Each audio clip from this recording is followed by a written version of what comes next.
जब यीशु मसीह ने यरूशलेम में प्रवेश किया, हमने पिछले बार उसके बारे में पढ़ा था, तो आज हम आगे बढ़ते हैं।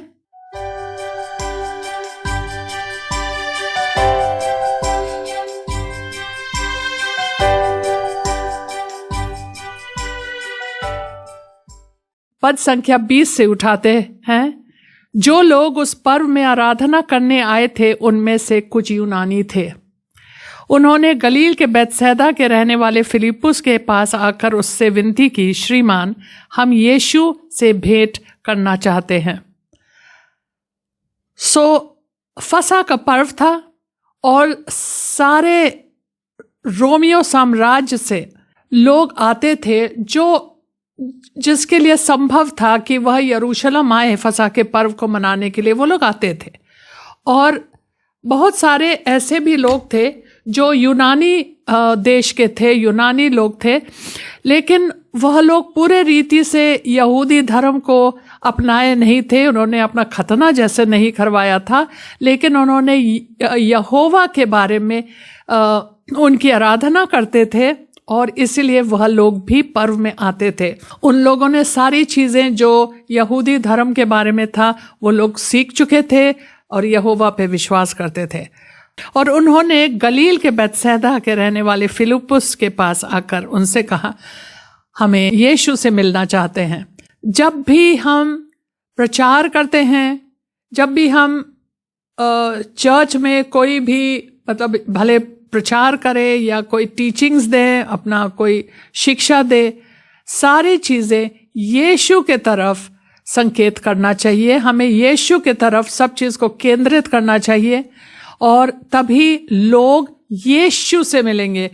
ऐसा नहीं होना चाहिए जैसे बहुत से प्रचारक लोग ऐसे प्रचार करते हैं मानो वही सब चीज़ है, वही परमेश्वर के जन है और सब लोग उन्हीं की तरफ देखे। हाँ, उन लोग जरूर यीशु के नाम लेते हैं, लेकिन ले दे के उनको सारा महत्व उन्हीं लोगों को मिलता है। लेकिन इन लोग ने कहा हमें यीशु से मिलना है। बहुत अच्छी बात है, यीशु से भेंट करना चाहते थे।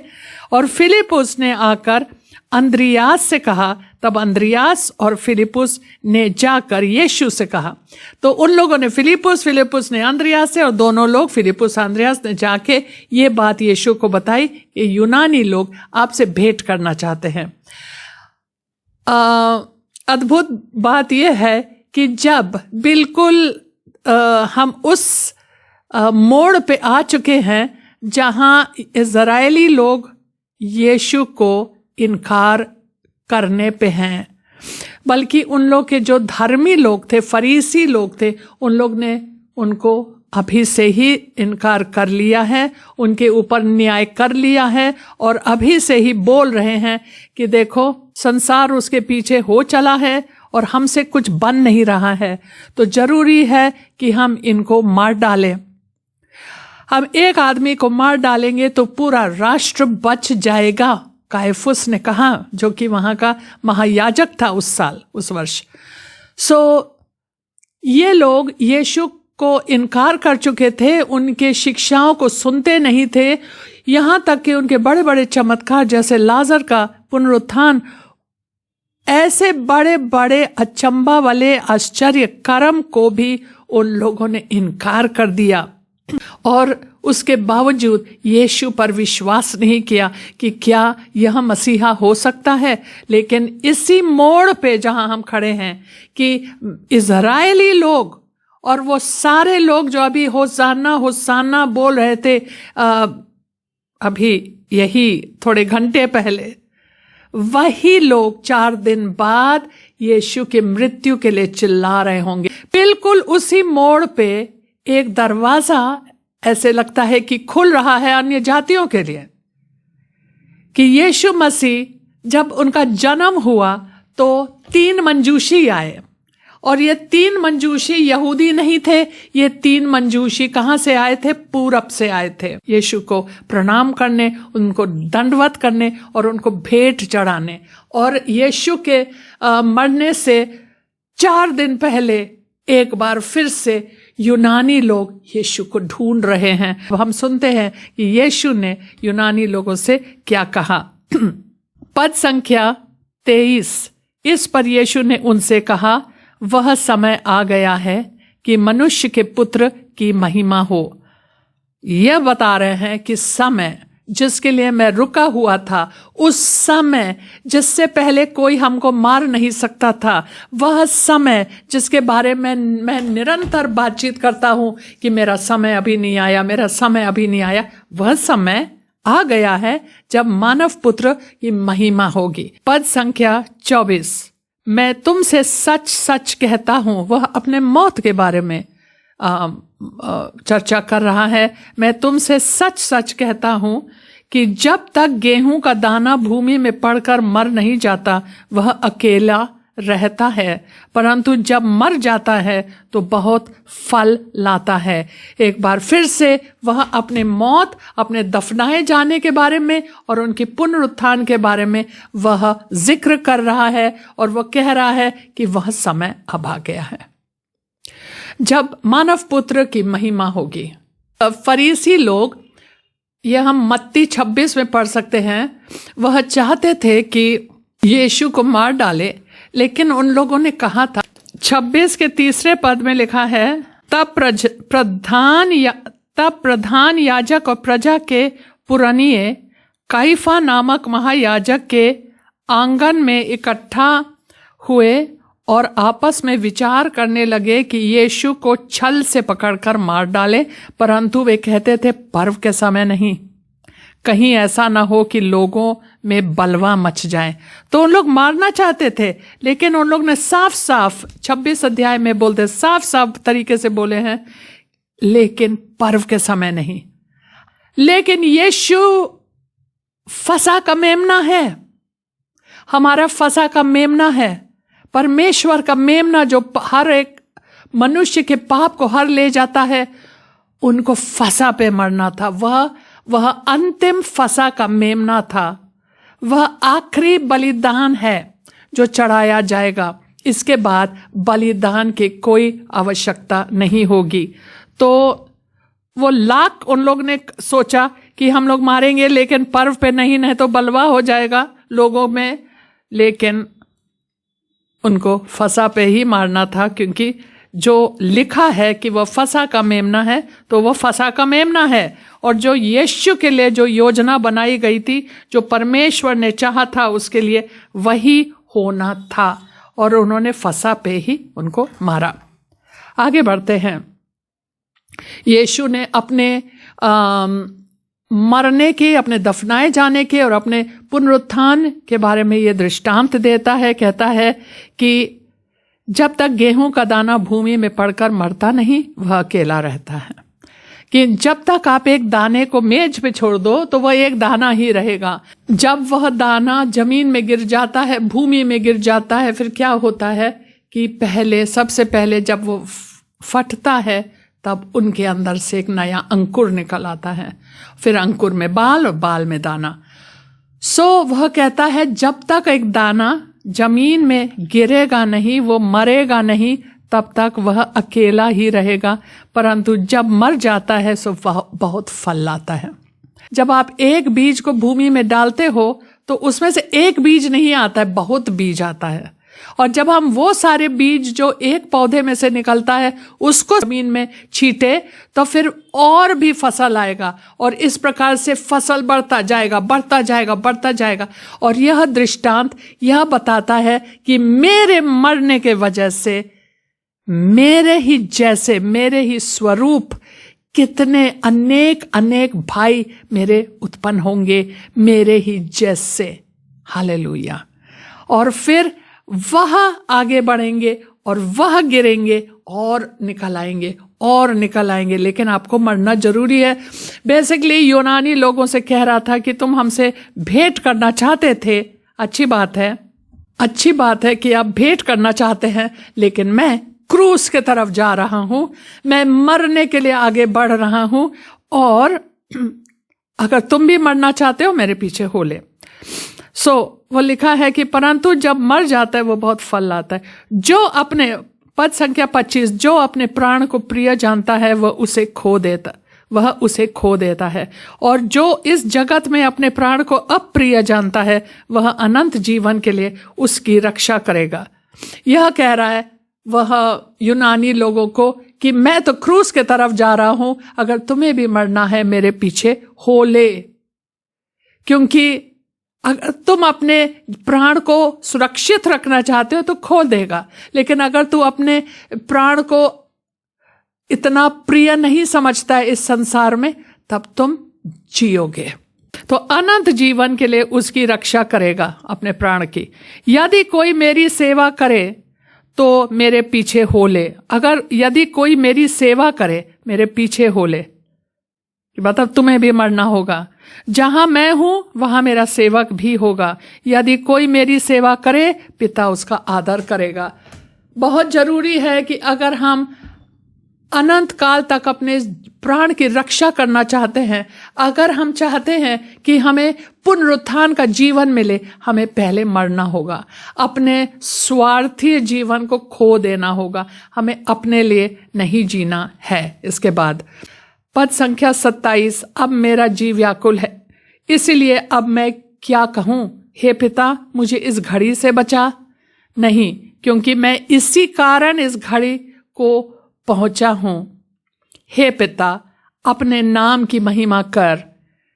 यहां पे यूहन्ना ने गेत्सेमनी, मतलब कि जो जैतून के जो बाग है, जो हम लोग देखते हैं यीशु मसीह ने इतना दुख सहा और खून के पसीना के बहाया, बहुत उदास और बड़ा व्याकुल होने लगा। और फिर उन्होंने कहा मेरा जी बहुत उदास है। यही चीज यूहन्ना भी कह रहा है, लेकिन वह अपने पिता से प्रार्थना करता है और कहता है मेरे पिता, यदि हो सके तो यह कटोरा मुझसे टल जाए, तो भी जैसा मैं चाहता हूं वैसा नहीं, परंतु जैसा तू चाहता है वैसा ही हो। तो वो कहता है कि अगर टल सकता है, अगर और कोई तरीका हो सकता है तो वो अच्छा होता, लेकिन मेरी इच्छा नहीं, आपकी इच्छा पूरी हो। यही चीज यूहन्ना में भी यहाँ बताया जा रहा है हमको कि वह कहता है कि मैं व्याकुल हूं, अब मेरा जी व्याकुल है। अब देखिए सारा जो जनता है ना, सारे फरीसी, सारे लोग सब पीछे हट रहे हैं। अब वह अपने चेलों से कह रहा है अब मेरा जी व्याकुल। ये सब फरीसियों को नहीं बता रहा है, ये उन्हीं लोगों से बता रहा है। इसलिए अब मैं क्या कहूं कि हे पिता, मुझे इस घड़ी से बचा दे। नहीं, जैसे उनकी इच्छा है वैसे ही होने पाए। हे पिता, अपने नाम की महिमा कर। और तब यह आकाशवाणी हुई, मैंने उसकी महिमा की है और फिर भी करूंगा। और तब जो लोग खड़े हुए सुन रहे थे उन्होंने कहा कि बादल गरजा। दूसरों ने कहा कोई स्वर्गदूत उससे बोला। तो परमेश्वर ने एक बार फिर से स्वर्ग से उसकी वाणी सुनाई दी। एक बार जब उनकी बपतिस्मा हो रही थी, एक बार जब उनका रूपांतरण हुआ था, उस समय पतरस, यूहन्ना, याकूब थे उनके साथ, और उन यीशु के साथ मूसा थे, एलिया थे, और वह उनके मौत के बारे में बता रहे थे। और एक बार अपने बपतिस्मा के समय उन्होंने अपना जीवन परमेश्वर को दे दिया, और पवित्र आत्मा, उनका जीवन तो परमेश्वर का था ही, लेकिन दिखाने के लिए कि पवित्र आत्मा उनके ऊपर उतर आया और उनकी मिनिस्ट्री, उनकी सेवकाई शुरू हो गई। बपतिस्मा हमारे मौत और हमारे दफनाए जाने का एक प्रतीक है, और यीशु के बपतिस्मा में उनके मरने और उनके दफनाए जाने का वह संकेत करता है। और उस समय परमेश्वर ने स्वर्ग से कहा ये मेरा प्रिय पुत्र है। रूपांतरण के समय उन्होंने कहा ये मेरा प्रिय पुत्र है, सुनो। और अब उनके मरने से 4 दिन पहले उन्होंने एक बार कहा मैंने उसकी महिमा की है और फिर करूंगा। इस पर यीशु ने कहा यह शब्द मेरे लिए नहीं परंतु तुम्हारे लिए आया है, ताकि तुम जानो, इसलिए तुम्हारे लिए आया कि तुम जानो कि परमेश्वर हमारी महिमा करने पे है। अब यहां से 31 पद से वह यह बता रहे हैं जब वह क्रूस पर उठाया जाएगा तो क्या होने वाला है। सबसे पहले पद संख्या 31 में अब इस संसार का न्याय होता है। अब इस संसार का सरदार निकाल दिया जाएगा, और मैं यदि पृथ्वी पर से ऊंचे पर चढ़ाया जाऊंगा तो सबको अपने पास खींचूंगा। ये 3 चीजें यीशु मसीह बताते हैं कि सबसे पहले इस संसार का न्याय होगा। जब मैं क्रूस पर, एक तरीके से यह संसार यीशु पर न्याय करने वाले थे, वह कहने वाले थे कि यह अपराधी है, यह इनको मौत की सजा मिलनी चाहिए, इनको मार डालना चाहिए जान से। तो वह लोग यीशु पे अपना न्याय कर रहे थे, लेकिन वह लोग यह नहीं समझ पाए कि एक्चुअली उनकी न्याय हो रही थी, इस संसार की न्याय हो रही थी जब यीशु क्रूस पे चढ़ाया जाएगा। फिर उन्होंने कहा इस संसार का सरदार निकाल दिया जाएगा। शैतान जो इस संसार का सरदार है, इस संसार का ईश्वर है, वह निकाल दिया जाएगा। पहले वह स्वर्ग से निकाला गया था अपने पाप के वजह से, फिर वह आसमानी इलाके में, स्वर्गीय इलाके में मंडराता है। फिर एक दिन आएगा जो हम प्रकाशित वाक्य में पढ़ते हैं, वह धरती पे ढकेला जाएगा। फिर यहाँ पे बहुत धरती पे वह बहुत अपने दुष्कर्म करेगा, बहुत ज्यादा बढ़ जाएगा, और फिर आखिरी में इस धरती से भी स्वर्गदूत उनको पकड़ के और उनको अतः कुंड में फेंक देंगे 1000 साल के लिए। और उसके बाद जब वह वापस आएगा, फिर उसके बाद उनको वह अग्नि झील में झोंका जाएगा। और फिर कहता है और मैं यदि पृथ्वी पर से ऊंचा पर चढ़ाया जाऊंगा तो सबको अपने पास खींचूंगा। सबको अपने पास खींचूंगा मीन्स जब मैं क्रूस पे चढ़ाया जाऊंगा, उसकी इबादत नहीं होने वाली है, उसको क्रूस पे चढ़ाया जाएगा। और उसके बारे में यह बता रहा है कि जब मैं चढ़ाया जाऊंगा तब मैं इस संसार के सारे लोग को अपने पास खींचूंगा। ऐसा कहकर उसने यह प्रकट कर दिया कि वह कैसी मृत्यु से मरेगा। मतलब मैं उठाया जाऊंगा का मतलब यह है कि जब मैं पृथ्वी पर से ऊंचा पर चढ़ाया जाऊंगा, वह कह रहा है कि मैं क्रूस पे चढ़ाया जाऊंगा। इस पर लोगों ने उससे कहा हमने व्यवस्था की यह बातें सुनी है कि मसीह सर्वदा रहेगा, फिर तू क्यों कहता है कि मनुष्य के पुत्र को ऊंचे पर चढ़ाया जाना अवश्य है? यह मनुष्य का पुत्र कौन है? तो लोग प्रश्न पूछने लगे, ये कौन है मानव पुत्र, कौन है और क्यों वो चला जाएगा, क्यों वो ऊंचे पर चढ़ाया जाएगा? उन लोग को समझ नहीं था, उन लोग को ये नहीं पता था अभी कि ये जो फरीसी लोग हैं उनको क्रूसित करने जा रहे हैं, उनको चढ़ाया जाएगा क्रूस पे। ये सब मतलब जो आम जनता है वो लोग नहीं जानते थे और ना शिष्य जानते थे।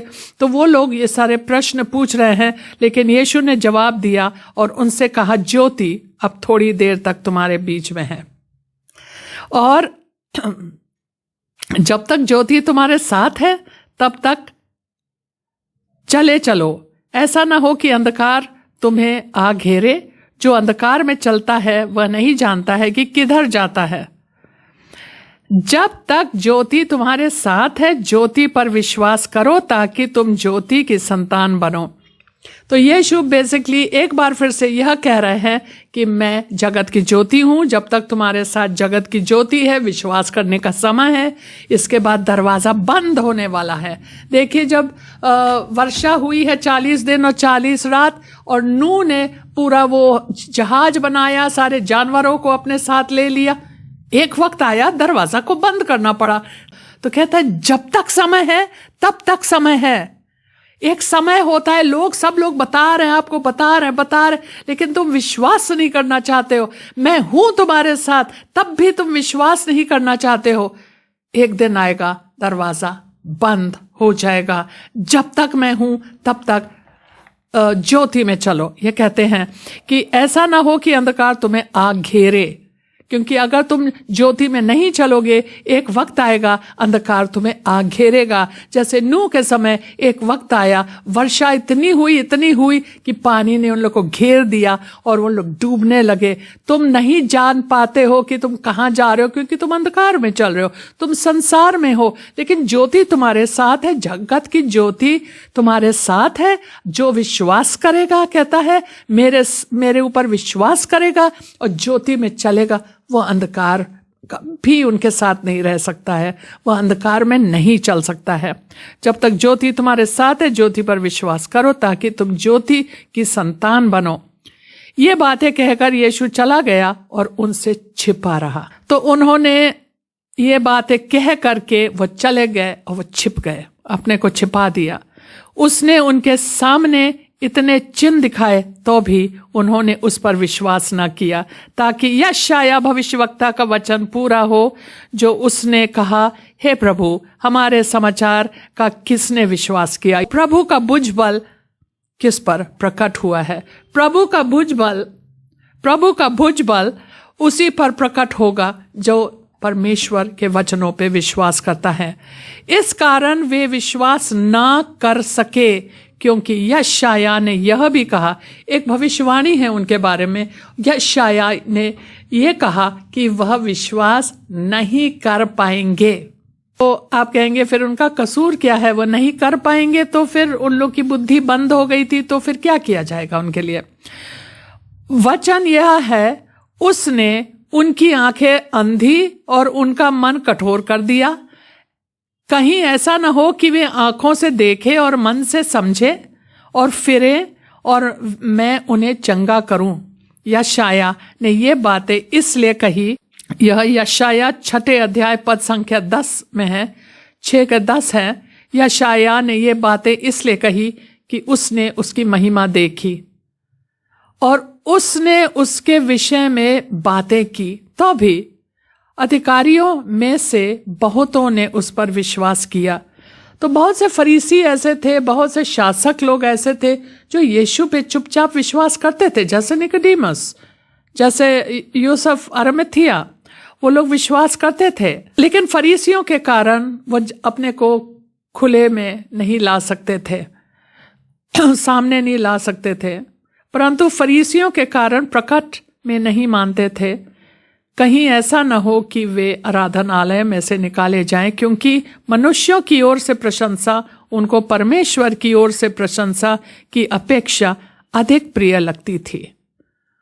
यह बड़ी दुख की बात है कि हम मनुष्यों में प्रसिद्ध होना चाहते हैं, मनुष्यों को खुश करना चाहते हैं, लेकिन परमेश्वर को खुश करने के लिए नहीं सोचते हैं। हम वो चीज़ करते हैं जो हमारे पति को अच्छा लगेगा, जो हमारे बच्चों को अच्छा लगेगा, लेकिन जो चीज़ परमेश्वर का वचन बोल रहा है हम वह करने से इनकार करते हैं बहुत बार, क्योंकि वह चीज़ हमारे लिए ठीक नहीं है ना, दुनिया के हिसाब से वह ठीक नहीं है। इसीलिए जरूरी है कि हम परमेश्वर की सुने। तो एक प्रकार से यहूदियों में एक प्रकार से उनके ऊपर न्याय के रूप में उन लोग का अंधापन था कि क्योंकि तुम नहीं सुनना चाहते हो, तुम सारे चीजों को देखते हो, सारे बातों को, यीशु के बातों को सुने हो, सारे उनके चमत्कारों को देखे हो, तब भी विश्वास नहीं करते हो, अब तुम कर भी नहीं पाओगे। अब पद संख्या 44, यीशु ने पुकार कर कहा, जोर से पुकार कर, मतलब ऐसे कि जैसे उनका दिल दुखी है। जो मुझ पर विश्वास करता है वह मुझ पर नहीं वरन मेरे भेजने वाले पर विश्वास करता है, और जो मुझे देखता है वह मेरे भेजने वाले को देखता है। उन्होंने बहुत बार कहा, मैं और मेरा पिता, मैं और हमारे पिता, हम दोनों एक हैं। अगर तुमने मेरी बातों को सुन ली तो आपने पिता परमेश्वर यहोवा की बातें सुन ली। अगर तुमने मुझे देखा है कोई कर्म करते हुए, ये समझो परमेश्वर ने आज्ञा दिया है। इसलिए हम जानते हैं कि परमेश्वर की इच्छा है कि हर एक चंगा होने पाए, क्योंकि यीशु मसीह जहां भी जाते थे लोगों को चंगा करते थे, भला काम करते थे। हम जानते हैं क्योंकि यीशु करते थे, परमेश्वर की इच्छा है। और पद संख्या 46 में लिखा है, मैं जगत में ज्योति होकर आया हूं, ताकि जो कोई मुझ पर विश्वास करे वह अंधकार में ना रहे। यदि कोई मेरी बातें सुनकर ना माने तो मैं उसे दोषी नहीं ठहराता, क्योंकि मैं जगत को दोषी ठहराने के लिए नहीं, परंतु जगत का उद्धार करने के लिए आया हूं। तो एक बार फिर से उन्होंने कहा, मैं जगत की ज्योति हूं। अगर तुम मेरे पीछे चलोगे तब तुम्हारे अंदर अंधकार नहीं होगा। अगर तुम मेरे बातों पे चलोगे, अंधकार जाती रहेगी। जो मेरे ऊपर विश्वास करेगा वह अंधकार में नहीं रहेगा। अगर तुम मेरी बातें सुनकर ना माने, यदि कोई मेरी बातें सुनकर ना माने तो मैं उसे दोषी नहीं ठहराऊंगा, वो क्योंकि मैं जगत को मैं तुम्हें दोषी ठहराने के लिए नहीं आया। वो कह रहा है कि यदि कोई मेरी बातें के सुनता भी है और नहीं मानता है, मैं दोषी नहीं ठहराऊंगा। तुमने वचन सुन लिया, तुमने बातों को सुन लिया।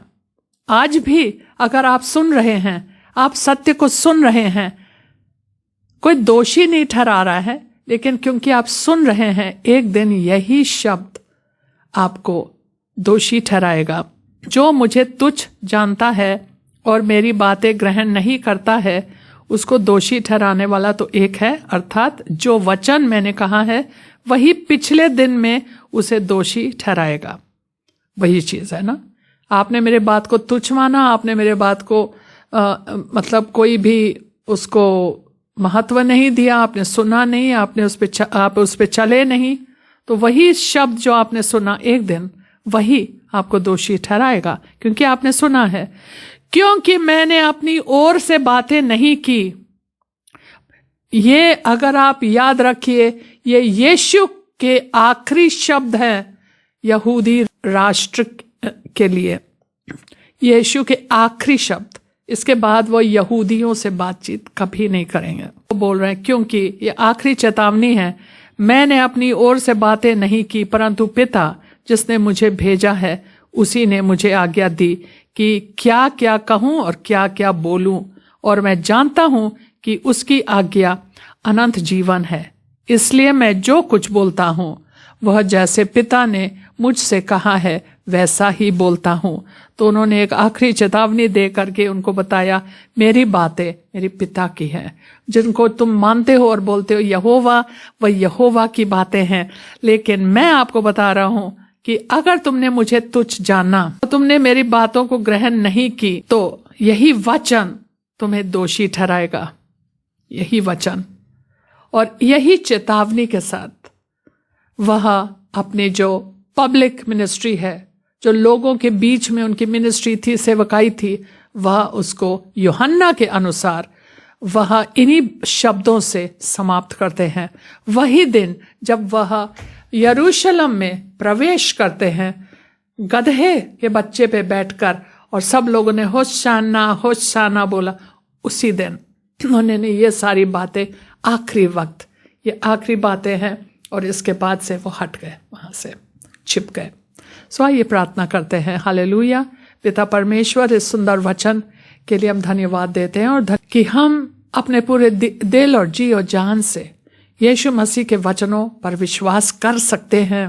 और प्रभु, आपने हमें यह मौका दिया है कि हम ज्योति के संतान बन जाए, क्योंकि यीशु मसीह के शब्दों पे हम चलते हैं। और यीशु मसीह ने कहा खुद कि मैं जगत की ज्योति हूँ। हम भली भांति जानते हैं कि हम किस प्रकार से चल रहे हैं, क्योंकि हम उन्हीं के वचनों पर चल रहे हैं। हर एक जो सुन रहे हैं प्रभु, प्रार्थना करते हैं कि हर एक के दिल में प्रभु आप विश्वास डालें, ताकि वह सुने, विश्वास करें कि यीशु मसीह ही मसीहा है, और कोई और किसी नाम से हम बच नहीं सकते हैं, केवल यीशु मसीह के नाम से हम बच सकते हैं, और वही इस संसार की ज्योति है। प्रभु, हम धन्यवाद देते हैं, हर एक चीज में परमेश्वर आपको महिमा मिले। ये प्रार्थना हम यीशु मसीह के नाम से मांगते हैं, आमीन। आप सबको जय मसीह।